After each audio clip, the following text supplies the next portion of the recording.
কি নাম আপনার? নীলা। নীলা। নীলার বয়স কত? 28। 28। শুরু করেন একেবারে ছোটবেলা থেকে, যেখান থেকে বলার আছে। আমার মার যখন বিয়ে হয়, বিয়ে হওয়ার পরে যখন বাপের বাড়িতে চলে যায়, মানে আমার বাবার বাড়িতে, তখন আমি আমার মায়ের 7 মাসের পেটে, যেটা আমার নানুর কাছ থেকে আমার শোনা। রাইট। তো আমার নানুর বাড়িতে আমি জন্ম হই। আমার বাপটা তো একটু মানে জুয়ারি নেশা ছিল, তো আমার মাকে ঠিক মতন দেখতো না, মানে খাওন দিত না। একটা বাচ্চা পেটে নিয়ে একটা মহিলা যদি না খেতে পারে তার কতটা কষ্ট হয় সেটা উনি নিজেই জানে। তো আমার নানুর বাড়িতে চলে যায়। চলে যাওয়ার পরে আমার নানুর বাড়িতে আমি মানে দুনিয়াতে আসি। আমার বাবা অনেকদিন পর, যখন আমার বয়স 3 মাস পরে, তখন আমার বাবা একটু সুজি আর এক সেট গেঞ্জি স্যুট নিয়ে আসে আমার জন্য। আচ্ছা। পরে আমার মা আমাকে নিয়ে লুকায় চলে যায় যে আমার মেয়ে নিয়ে যাবে। তো আমার মামুদের আশা ছিল যদি আমি ছেলে হইতাম, মানে এটা তাদের কথা, যদি আমি ছেলে হইতাম তাহলে হয়তো আমি কোনো রোজগার করতাম। মেয়ে তো বিয়ে শাদী দেওয়া লাগবে, টাকা পয়সার বড় অ্যামাউন্টের ব্যাপার। তো আমাকে 7 মাসের করে আমার বাবার বাড়িতে দিয়ে আসে। তখন আমার বাবা অন্য জায়গায় বিয়ে করে। ওই সৎ মার যে মা ছিলেন মানে আমার নানুই হয় হিসাবে। তো আমার নানুরা, ওই আমার দাদি, এরা সবাই মিললে মানে ভিক্ষা করতো আর কি, আমাকে নিয়ে ভিক্ষা করাতো। তো একসময় আমার খালার বাড়িতে মানে ভিক্ষা করতে করতে মানে আমার খালার বাড়িতে চলে যাই। আমার খালা আমার দেখে কান্না দেয় যে তোর এই অবস্থা কেন। পরে আমার খালা কারোর কাছে কিছু বলে না, মান সম্মানের ভয়। পরে এসে আমার খালা আমার ভাত খাওয়াইছে। ভাত টাত খাওয়ানোর পরে আমার খালা জিজ্ঞেস করছে যে এই ব্যাপারে তোর মা জানে? আমি কই না, মা জানে না, মা শুধু বাবার কাছেই দিয়ে দিচ্ছে। তারপরে আমার খালার কাছ থেকে নিয়ে গেছে। নিয়ে যাওয়ার পরে খালা বলছে যে ঠিক আছে আমি তোর বাবার সাথে কথা বলবো। পরে বাবার সাথে মনে হয় না যে আর বলা হয়েছে। তো আবার আমি ঘুরা ঘুরা খালার কাছে চলে গেছি। আমার এই খালা আর আমার নানু খুব আদর করতো। তো আমার খালার কাছে যখন আমি চলে যাই, তখন আমার সৎ মা কেমন একটা ব্যবহার করতো আমার সাথে, মানে ওনার মেয়েই না আমি, যতচ ওনার রক্তের না, ওনার পেটের না, তো আমাকে তো আর গ্রাহ্য করবে না। আর ওনাদের তো সন্তান আছে, আমার যে বোনগুলাই ওরা আছে, তো আমি ওদের সাথে খুব মিশুক হতাম, খুব মিশুক, কিন্তু আমাকে দেখতে পারতো না। কেমন একটা ব্যবহার করতো আমার সাথে। অসহায়ের মতন বসে থাকতাম, ছোট তো খুবই, অসহায়ের মতন বসে থাকতাম, মানে ঠিক মতন খাইতে পারতাম না, একটা জামা পরতে পারতাম না, মানুষের বাসায় জামা কাপড় পরতাম। বাবা একবেলা রিক্সা চালালে আরেক বেলা ঠিক মতন কাম কাজে যাইতো না। জুয়ারির টেবের নিশা, উনি জুয়া খেলতে খেলতে, আমার বড় মা তখন বাইচা ছিল, বড় মা যে কিছু জায়গা ছিল, দাদুর যে জায়গা ছিল, ওইগুলা বিক্রি করে দিত একটু একটু করে। তো এমন করতে করতে আমি খালার বাড়িতে যখন চলে যাই, খালা আমাকে রেখে দেয়। রেখে দেওয়ার পরে আমার খালা একজনের বাসায় কাজে দেয়। তো আমার তো ছোট মন, মানে পড়ালেখার দিকে অতটা ছিল না, কেউ গার্ডিয়ান করতো না। গার্ডিয়ানের যে মায়ের যে ভালোবাসা, একটা বাবার যে ভালোবাসা, ওই ভালোবাসাটা আমি পাইতাম না। ওইখান থেকে আমাকে মানুষের বাসায় কাজে দিয়ে দেয়, আমার খালা মানুষের বাসায় কাজে দিয়ে দেয়। তো ওইখান থেকে আমি মানে চলে আসি, ভালো লাগে না, চলে আসি, আবার বাবার বাড়িতে যাই। বাবার বাড়ির থেকে আমাকে দারোগার বাসায় কাজে দেয়। আমাদের যে এলাকা যে একটা দারোগা বলে, ওনার বাসায় কাজে দেয়। ওনার বাসার থেকে আমাকে সায়দাবাদ যে বাসায়, ওইখানে কাজে দেয়, ওনার মেয়ের বাসায়। তো আমি ছোটকালে মিঠাই খুব পছন্দ আমার, ওই মিঠাই আমি খাইতে গেছিলাম। তো ওনার স্বামীর কাছে বিচার দিচ্ছে যে আমি এটা মিঠাই খেয়েছে। তো ওনার স্বামী আমাকে খুব ধমকি দিছে, ভয় টয় দেখাইছে যে তুমি মিঠাই খেয়েছো কেন। আমি কি, আমার খেতে মন চাইছে, আমি খাইছি। তো আমার তো ওই মুহূর্তে আমার ওটা কাজ করে না যে আমার এটা খাওয়াটা ঠিক হবে না, আমি তো খুব ছোট, আমাকে কেউ ছিল না দেখার মতন। পরে এসে আমাকে বলে যে তুই বাসা থেকে বাইরে যাবি। আমি ছোট, আমি কোথায় যাব, ঢাকা শহর চিনি না, জানি না কোথায় যাবি। তো আমি এটা বুঝতে পারতাম না যে হয়তো উনি আমাকে মনের থেকে বলে নাই।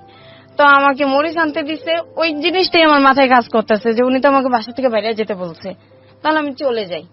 তো কমলাপুর গিয়ে বৈশা রয়েছি।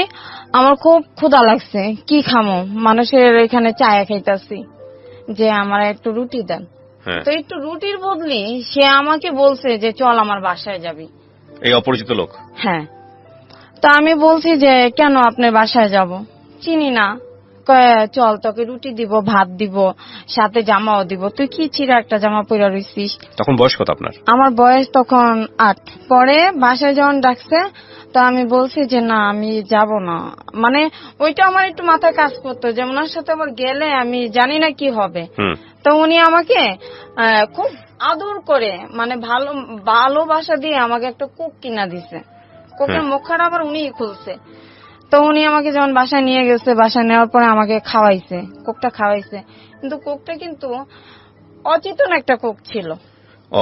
আচ্ছা, অচেতন একটা কোক ছিল। আমি ঘুমায় গেছি। হ্যাঁ, ঘুমায় গেছি। তারপরে আমার সাথে যেটা ঘটলো আর কি, ঘুম ভাঙার পরে আমি দেখি যে আমার জামাটা আমার, আপনি কি তখন বাসায় ছিলেন? ওই লোকটার বাসায়। তখন আমি মানে ওই মনের ভিতরে একটা ভয় কাজ করলো, একটু বুঝি। হ্যাঁ, আমি বললাম যে আমার জামা, কিন্তু লোকটা ঘরে নাই। লোকটা ঘরে নাই? আচ্ছা, লোকটা ঘরে নাই, লোকটা গেট খুলে চলে গেছে। হ্যাঁ, সেটা কি তার বাসা ছিল না তার গেস্টের বাসা সেটা আমি জানি না, কিন্তু উনি আমাকে বাসায় নিল। হ্যাঁ, তো আমার স্যালার জামা টামা সবই, কিন্তু আমার আঙ্গুলের ছাপ বসে গেছিল, মানে খামচির দাগ। পরে এসে আমি কান্না করছি, কান্না করতে করতে ওইখান থেকে মানে চলে গেছি। চলে যাওয়ার পর আশেপাশে যে লোকগুলাই ছিল, যে বয়স্ক টাইপের লোক, তারা আমাকে বললো তুমি কান্না করো কেন। তা আমি তো আর বলতে পারতাছি না যে আমার সাথে এই কাজটা হয়েছে। হ্যাঁ, এই কাজটা হয়েছে। তারপরে আমি আর কোথায় যাব, ওই রাস্তায় ভবঘরের মতন, রাস্তায় ভবঘর জীবনটা আমার। হ্যাঁ, তো আমি রাস্তায় থাকি, রাস্তায় খাই, রাস্তায় ঘুমাই, সবকিছু এভরিদিন আমার রাস্তায়। তো যখনই ক্ষুধা লাগতো, কারো কাছে কিছু চাইলে ওই অফারটাই আমাকে করতো। আমার তো বাঁচতে হবে, আমার তো বাঁচতে হবে। তো এক পুলিশ আমাকে বলছিল যে তুই অনেক ছোট, পুলিশটা অনেক ভালো ছিল, তুই তো অনেক ছোট, রাস্তায় থাকিস, কোন ছেলে না কোন ছেলে তোকে নিয়ে যাবে, চল আমার বাসা। সে আমাকে গাজীপুর নিয়ে যায়। গাজীপুর নেওয়ার পরে থানার থেকে উনি গাজীপুর নিয়ে যায়, মানে নাম টাম লিখে থানার থেকে গাজীপুর নিয়ে যায়।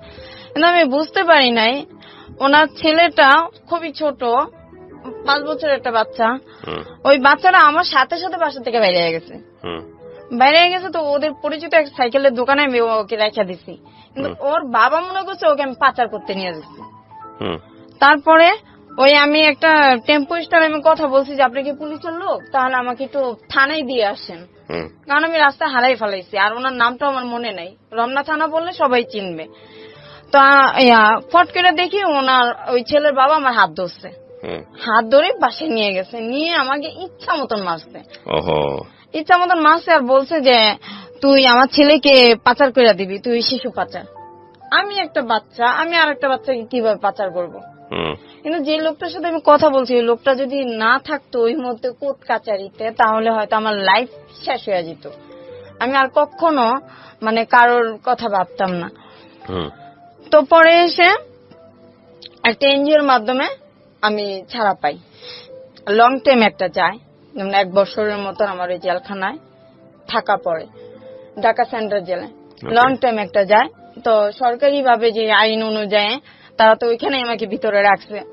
তো সবসময় মার কথা মনে পড়তো, মাকে দেখতে পারতাম না, নানির কথা মনে পড়তো, নানিকে দেখতে পারতাম না। কিন্তু আমার নানি যখন আমি জেলখানায়, তখন আমার নানি মারা যায়, আমি আমার নানির মুখটাও দেখতে পারি না।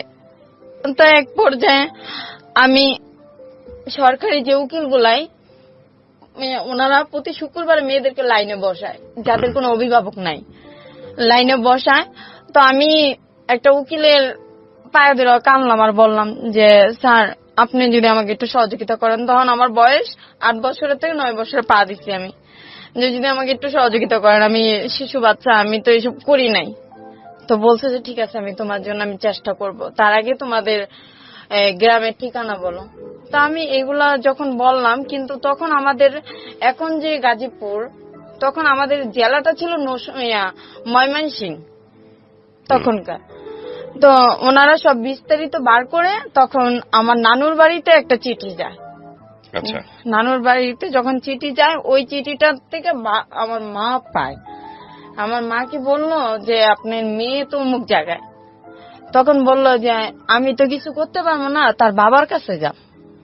তো আমার বাবা ওই শেষ এক নজর আমাকে দেখতে যায়, শেষ এক নজর আমাকে দেখতে যায়, আমাকে আর পরে আর দেখতে যায় না। তার মেয়ে আছে, সবাই আছে, আমাকে তার প্রয়োজন নেই। পরে এসে আমি অনেক কান্না করতেছি, ওইখানে ওই জেলখানায় কান্না করতেছি যে আমার লাইফটা কি এভাবে শেষ হয়ে যাবে, আমি কি আর কখনো বেরোতে পারবো না। আমি তো কোনো দোষ করিনি, আস্তে আস্তে আমার জ্ঞান বুদ্ধি বাড়তেছে। তারপরে হঠাৎ করে আমি শুনতে পাই যে আমার মানে আমি খালাস, মুক্তি। কি করলো তাও জানেন না? তাও জানি না। ওই যে সরকারি যে উকিল, সেই উকিল ওইখান থেকে বাইরের থেকে সব কাজ করতেছে, কিন্তু সে একবারই আমার সাথে দেখা করছে, আর কোনোদিন দেখা করে নাই। ওই যে বাবা ছাড়াইতে পারবে না, মা আসতে পারবে না, তাহলে আমি মেয়েটা যাব কোথায়? হঠাৎ করে ওই যে বললাম যে আমি একদিন মানে মুক্ত হাওয়ার মতো আমি বাইরে যেতেছি, আমার সাথে যে আরো ছোট ছোট মেয়েগুলাই আছে, ওই মেয়েগুলো আমাকে জড়াই ধরে কান্না করতেছে যে তুই যে চলে যাবি নীলা, তোর জন্য আমার খুব মায়া হয়। আমি যদি আল্লাহ যদি বাঁচায় রাখে তাহলে এমনও হতে পারে ঘুরতে ঘুরতে এইগুলো আবার দেখা হইতে পারে। তো পরে এসে আমি ক্ষুধার যন্ত্রণায় বাইরে বাইরে থাকি, ছিন্নমূল ক্লাবে থাকি। ছিন্নমূল ক্লাবে যখন থাকি তখন রমনা পার্কে এসে ফুল বিক্রি করতাম, পানি বিক্রি করতাম, কিন্তু ওই যে খারাপ যে কাজটা, ওই কাজটা যেতে চাইতাম না, কিন্তু বাধ্য হয়ে আমার যাওয়া লাগতো, খাইতে পারতাম না। তখন আপনাকে নিজে থেকে যেতে হতো? হ্যাঁ, তখন নিজে থেকে যেতে হতো, বাধ্য হয়ে যেতে হইতো। দেখা গেছে যে ফুল বিক্রি করতাম, ছেলেরা গায়ে হাত দিত, মানে ভালো লাগতো না, ছোঁয়াগুলোই ভালো লাগতো না, কেমন জানি লাগতো। তো আমার সাথে একটা ছেলে আমার সাথে প্রেম করতো, ওই রমনা পার্কে একটা ছেলে প্রেম করতো। ওই ছেলে আমাকে রাত্রে থাকার জন্য অফার করছে যে তুই আমার সাথে রাত্রে থেকে যাবি, তোকে আমি সকালে ভাত খাওয়াই দিব। একটা মেয়ে তো ভাতই চায়, থাকার জন্য তো আর কোনো কিছু চায় না, খাবারই তো চায়। তো আমার খুব ক্ষুধা লাগছে, আমি কই ঠিক আছে তাহলে তুই আমাকে রাতে ভাত খাওয়াবি, আমার খুব ক্ষুধা লাগছে। হ্যাঁ তোকে খাওয়াবো, তুই আমার সাথে থাকবি? আমি কই ঠিক আছে আমি তোর সাথে থাকবো, কিন্তু তুই তোর সাথে যে আরো কয়েকটা পোলাপান আছে, বাজে পোলাপান, ওদেরকে বলিস না, তাহলে ওরা আমাকে মার দিবে, বলিস না। তো ওই রমনা পার্কের যে অপর সাইডে একটা নতুন করে সাত সিস্টেমের একটা বিল্ডিং হইতাছিল, ওইখানে এখন বর্তমানে ফুল টুল বিক্রি করে। ওই শিশু পার্কের যে মাঝামাঝি যে রোডটা, ওই সাইডে ফুল বিক্রি করে। ওই ছাদে ছোট্ট কইরা ছাউনির মতন বাঁশ দিয়ে মানে ঘর বানাইছে কোন মতো। পরে এসে আমাকে ওইখানে নিয়ে গেছে। তো আমি তো জানি না যে কি হতে চলছে আমার সাথে। পরে এসে ওই ছেলে তো আমার সাথে তো তার যে আরো যে মানে সাঙ্গ গুলাই আছে, যে বন্ধুরা আছে, তারা আমার সাথে আমারে শুধু শুধু লাঠি এনে ইচ্ছা মাইর। তো পরে এসে আমি কই যে আমার মারলেন কেন? কয় তুই ওর সাথে আসছিস কেন? আমি ও তো আমাকে নিয়ে আসছে, ওরা ওই আমারে পাঠাইছে। আমি কি ওর সাথে তো আমি কোনো খারাপ কিছু আচরণ করি নাই, আর তোমাদের সাথেও তো করি না, তো বিনা দোষে কেন আমারে মারলা? আমি কি করছি? আমার একটা পার্ট দেখাও যে আমি এই কাজটা করছি, কিংবা তোমাদের সাথে খারাপ ব্যবহার করছি, কিংবা তোমাদের কোনো কিছু করছি, তার একটা ক্লু আমাকে দেখাও। দেখাতে পারতেছে না। মতলব ওর সাথে গেলি কেন? ওর সাথে শুইছিস কেন? আমাকে আমার পেটে খিদারে, আমার তোরা বাদ দে, নাহলে একটা কাজ দে, মারিস না, হাতে দড়ি পায়ে দড়ি। কে শোনে কার কথা? মানুষের ভিতরে তো মানুষ থাকে না, নিষ্ঠুর। পরে এসে আমি অনেক কান্না করছি, মায়ের খেয়ে বইসা রইছি, দুই আঁটুতে হাতে অনেক ব্যথা করতেছে, ব্যথার ওষুধ কিনা দেওয়ার মতন কোনো মানুষ নাই। খোড়াইতে খোড়াইতে লোকেদের কাছে 2 টাকা 3 টাকা করে চাই যে ভাই আমারে 2 টাকা দেবেন, আমি ওষুধ কিনবো। আমার ওষুধ কেনার টাকা নেই। কিন্তু কয়জন আছে ভালো, আর কিছুজন আছে খারাপ। সমাজের ভিতরে যে আমি আমি আমি যে বেঁচে আছি, এটাই সবচেয়ে বড় কথা। আমি টিএসসি তে গেছি, টিএসসি তো তখন অন্যরকম ছিল। টিসিতে গেছি ছাত্রছাত্রীদের কাছে টাকা চাইতেছি, তাদের ভিতরে একটা ছেলে হয়তো ভালো পড়ছে, আমার নিয়ে ডাক্তারখানা নিয়ে দেখে ওষুধ কিনা দিছে, পেট ভরে ভাত খাওয়াইছে, নতুন জামা কিনা দিছে। কিন্তু সবাই তো আর সবার মতন হয় না। তারপরে রাত আসে কোথায় যাব, কোথায় ঘুমাবো, ঘুরতে ঘুরতে গুলিস্তান গিয়া ঘুমাই। গুলিস্তানে আরো যে মেয়েরা আছে ওদের সাথে মিশা ঘুমাই। কিন্তু ওই যে বড় বড় যে ছেলেগুলাই তারা তো উত্তপ্ত করে, জামা দইরা টান দেয়, ঘুমের ঘরে এইসব মানে দেয়। যদি না যাই মুখ চাইপা ওই স্টেডিয়ামের উপরে উঠায়, যে ইগুলাই থাকে যে কার্নিজের উপরে উঠায় জোর করে জবরদস্তি করে। আমি কই ভাই আমার ছাইরা দাও, আমার ভালো লাগে না, হয় ভালো একটা সুন্দর জীবন দাও, নইলে আমার ছাইরা দাও, ভালো লাগে না, এইসব কাজ ভালো লাগে না। রাস্তায় ঘুমাসকে, বাড়িঘর নাই। আমি কি বাড়িঘর তো আমি চিনি না, আমি তো ঢাকা কাজে আসছিলাম, বাড়িঘর তো চিনি না, তখন কিন্তু বাড়িঘর চিনি না আমি। তারপরে পরের স্টেপে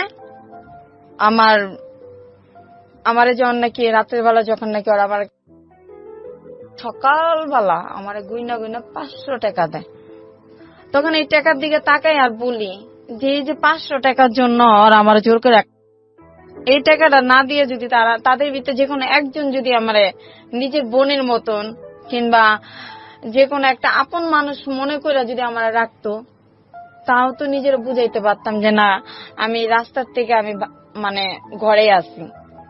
আর আমার বাবা তো ওই যে জেলখানা দেখে আসছে আমাকে, আমি তো গ্রামের বাড়ি ঠিক মতন চিনি না। তারপরের ঘটনা এই যে আমাকে যে 500 টাকা দিল, 500 টাকা দেওয়ার পরে আমি বলি যে আমার মাকে খুব দেখতে ইচ্ছা করে, মাকে দেখতে যাব, দেখি বাস কোথায় পাই। গুলিস্তান দাঁড়াই, গুলিস্তানে আমাদের এলাকার নাম ধরে ডাকতেছে। তো আমি গিয়েছি, গিয়ে পলায়া ঘরের হাইসের পিছনে, মাটির গর্ত হাইসের পিছন দিক দিয়ে দাঁড়ায় রয়েছে। আমার নানু দেখা কাইন্দা দিছে। এটা হলো আমার নানু, হলো যে প্রতিবেশী যে নানু, ওই নানু দেখা কাইন্দা দিছে আর বলে যে তোর তো নানু নাই, নানু তো মারা গেছে। তখনও আমি কিন্তু খুব ভয় পাইতাম যে মামা যদি থাকে তাহলে হয়তো আমাকে মার দিবে। পরে এসে আমি বলি যে নানুর কবরটা কোথায় দেওয়া হয়েছে, আমাকে একটু দেখাবা? কই চল দেখাই।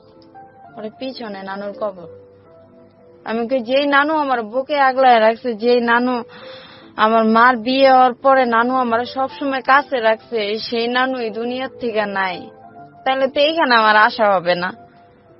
মা আছে, মা পরের সংসারে, মা তো আর আমাকে দেখবে না, মা তো আর আমাকে কাছে ডাক দিবে না, আগের মতন ভালোবাসবে না, কারণ ওনার এখন এক ছেলে এক মেয়ে, আগের মতন করে আমাকে বলবে না যে আয় ভাত খেয়ে যা।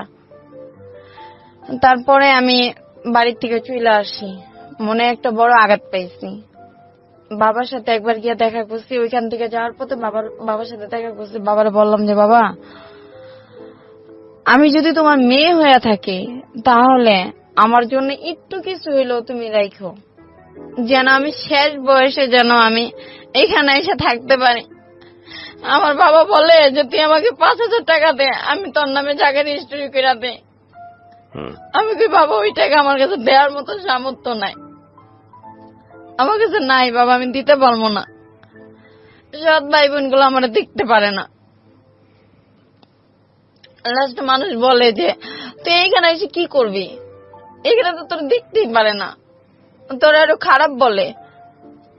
আমি জানি না যে তুই ঢাকা কি করিস, কিন্তু আমরা জানি গ্রামে তুই ভালো, গ্রামে তো তুই একদম ফ্রেশ, কিন্তু তোর তো সমস্যা করে তোর সৎ ভাই বোন গুলোয়, ওরা তো তোকে দেখতে পারে না। মনে হয় যে বাবার যে সম্পত্তি গুলো আছে ওদের প্রতি তুই মানে আকর্ষণ করিস, ক্রাশ করিস। এই জন্য আমি বলি যে না, আমার এইদিকে কোনো আকর্ষণ নাই, যদি বাবা নিজের মনের থেকে না দেয় আমার কোনো দাবি নাই, কিন্তু আমার বাবা ওই দুনিয়াতে তো যাবে। আমি একটা এতিম, না পাইছি মায়ের আদর, না পাইছি বাবার আদর, আমি তো একটা এতিম। বাবা তো একটা এতিম মেয়ে মনে করে আমার জন্য একটু জায়গা রাখতে পারে, তারপরে ওইখান থেকে আমার আস্তে আস্তে আস্তে আস্তে আমি আমার জেল জগৎ, রাস্তায় তো ঘুমাই, কখনো পুলিশে ধরে নিয়ে যায়, কখনো পুলিশে মারে, এমনি সেমনি করতে করতে আমার 2015-তে আমি আসি লাস্ট ফিনিশিং। 2015 থেকে আমি আবার জেলখানার থেকে আসি। যথেষ্ট আমরা খারাপ মেয়ে, আমরা রাস্তায় থাকি, মানে সমাজের, মানে আমাদের জন্য সমাজের সমস্যা হয়ে যায়। আমাদের জন্য ভালো ভালো মেয়েদের নাকি বলে ইফটিজিং করে, তাহলে যদি আমাদের জন্য যদি ভালো ভালো মেয়েদের ইফটিজিং করে, তাহলে 5 বছরের বাচ্চাদের কেন রেপ করে? আমরা তো ইচ্ছা করে রাস্তায় নামি নাই, পেটের দায়ে, পেটের ক্ষুধায় রাস্তায় নামছি। কেউ তার আমাদের ভালোবাসে নাই, নিজের মনে করে। তারপরে যখন জেলখানার থেকে 2015-তে বাইরে একটা ছেলের সাথে আমার রিলেশন হয়, এই জগৎ থেকে, এই খারাপ জগতের থেকে সম্পর্ক হয়, আমাকে বিয়ে করে। বিয়ে করার পরে আমার বিয়ের 1 বছর করতে পারে নাই, ও আরেকটা মেয়ের সাথে রিলেশনে জড়ায় গেছে। আমি ওর হাতে ধরছি, পায়ে ধরছি যে ভাই আমারে তুই ডাল ভাত খাওয়াই ঘরে রাখ, আমি এই কাজে যাব না, এই কাজে আমার ভালো লাগে না, এই কাজটা আমার কাছে একটা নরকের মতন লাগে, আমি যাবো না, তুই আমার ডাল ভাত খাওয়া, আমি ঘরে থাকি, আমি নামাজের চূড়া জানি না, তুই আমারে শিখাবি, আমি শিখতে চাই, তুই আমার স্বামী, তো তুই আমারে শিখাবি। কে শুনে কার কথা? আমার স্বামী গাড়ি চালায়, 2 দিন পর 3 দিন ঘরে আসে, আর ওর মার কাছে বলে যে অত সন্তান হইব না, ওর দেশের বাড়িতে নেওয়া যাবে না, ওদের দেশের বাড়ি আবার বরিশাল, ওকে দেশের বাড়িতে নেওয়া যাবে না। আমি কই কি যে ভাই আমার সন্তান হবে, ডাক্তারে বলছে তুই যদি ঠিক মতন ঘরে আসিস, ঠিক মতন যদি স্বামী স্ত্রী যে একটা সম্পর্কই তো তুই আমার সাথে করিস না, তাহলে আমার সন্তান কিভাবে হবে? তারপরে যে মেয়েটা ওই মেয়েকে বিয়ে করে, আমি ওরে অনেক বুঝাইছি যে ভাই তুই বিয়ে করছিস ভালো কথা, আমি মাইনা নিছি, বড় বউ হিসাবে আমি মাইনা নিছি, কয়টা মেয়ে সেক্টিভাইজ করবে? আমি তো 2টা ডাল ভাত খাওয়ার জন্য আমি মাইনা নিছি, আমি তো খারাপ হওয়ার জন্য না। কিন্তু ও আমার কথা শুনে নাই।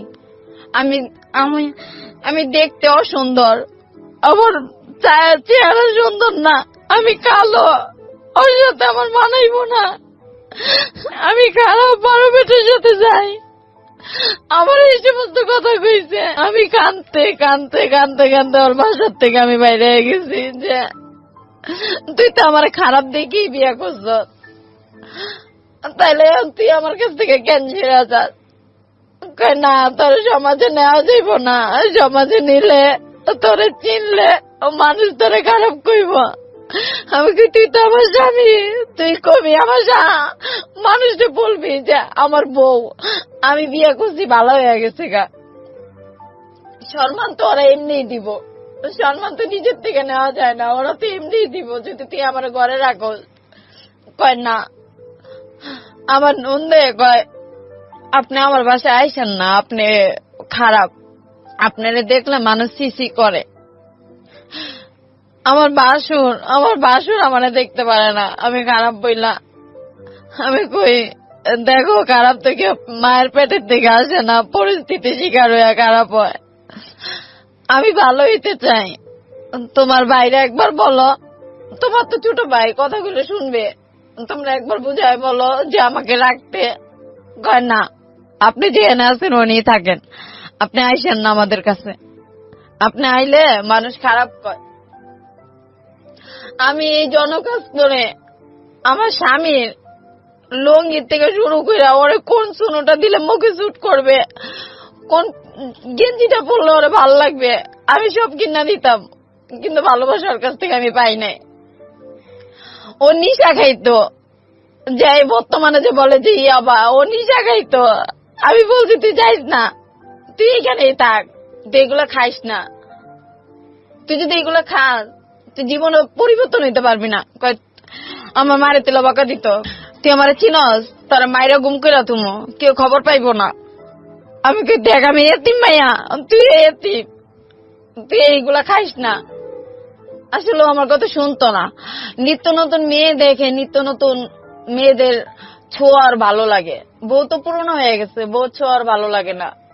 বউ কাছে গেলে মানে যেমন অস্বস্তি বোধ করে। পরে এসে আমি বলছি যে ভাই তুই যখন বিয়া করছ, তুই সাথে যখন থাকবি, তাহলে তুই আমার মাসে সংসারে খরচ দিস 5,000 টাকা, সেটা দিবি? আমি টাকা পাবো কই? আমি কই তুই তো গাড়ি চালাস, আর আমি এই যে দেখ না আমি বাইরে যাই, রাস্তায় যাই, সবসময় তো কাজ হয় না, একসময় ঘরে না খায়া থাকতে হয়। মাসে ঘর ভাড়া 5,000 টাকা, খাওয়ান আছে, সবকিছু আছে, কাপড় চাপড় আছে, এগুলো তো তুই আমার দেশ না, আমার নিজেরই মেনটেন করে চলতে হয়। আমি তো মানসিক প্রেশার নিতে পারি না।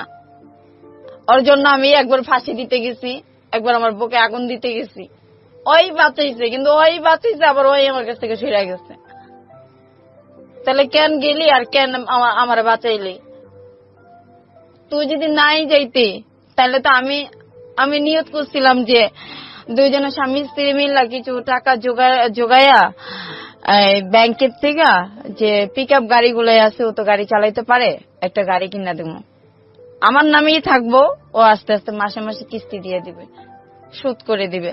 কিন্তু না, কয় আমারে 5 লাখ টাকা দে, 5 লাখ টাকা দে, টাকা দিলে তাহলে তোর সাথে আমি থাকবো।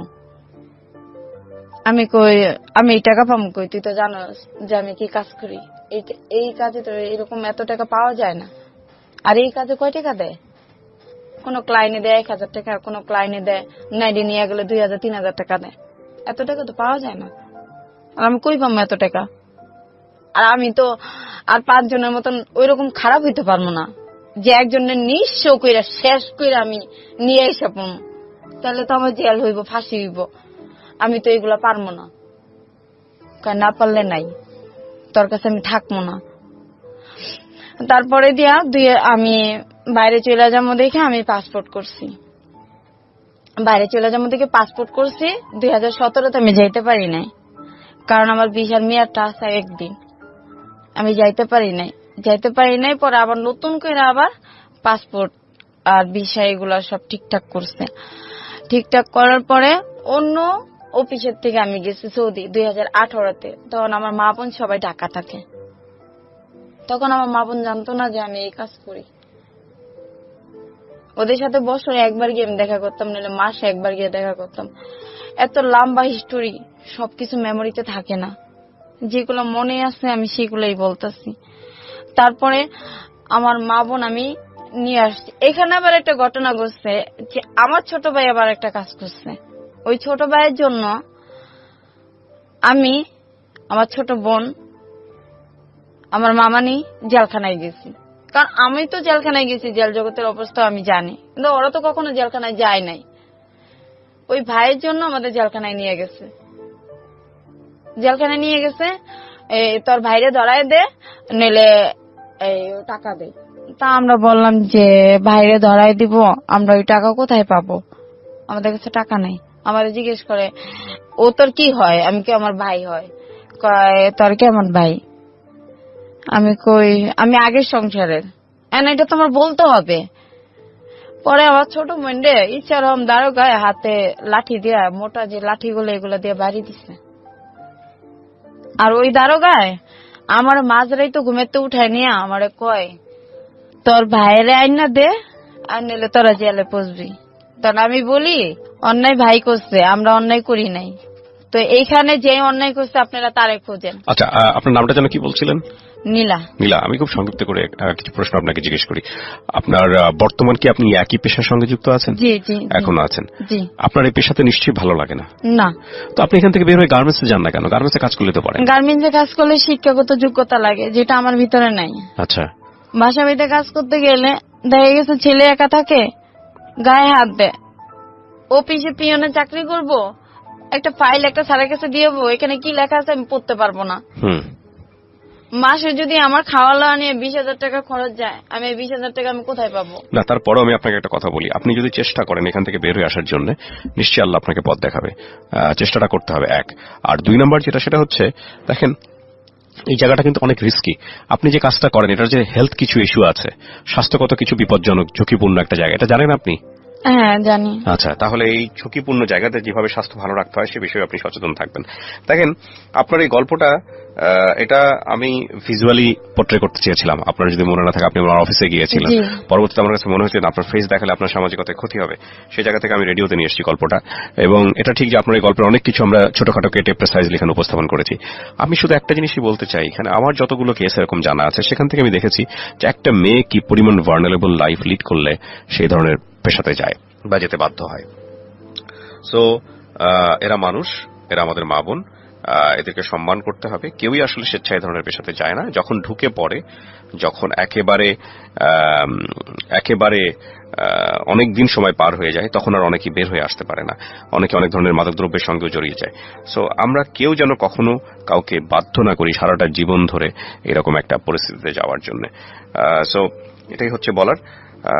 আজকের এই গল্প থেকে হয়তো অনেক কিছুই আমাদের শেখার আছে। তারপরেও কথা হলো যে অনেক সময় বললেও পরিস্থিতি আমাদেরকে অনেক অনেক বেশি বাধ্য করে নানা প্রতিকূল অবস্থায় নিজেদেরকে ঠেলে দেওয়ার জন্য। সো আল্লাহ আমাদেরকে সেভ করুক, এই প্রত্যাশায় শেষ করছি। আজকের মতো অনেক ভালো থাকুন। আসসালামু আলাইকুম।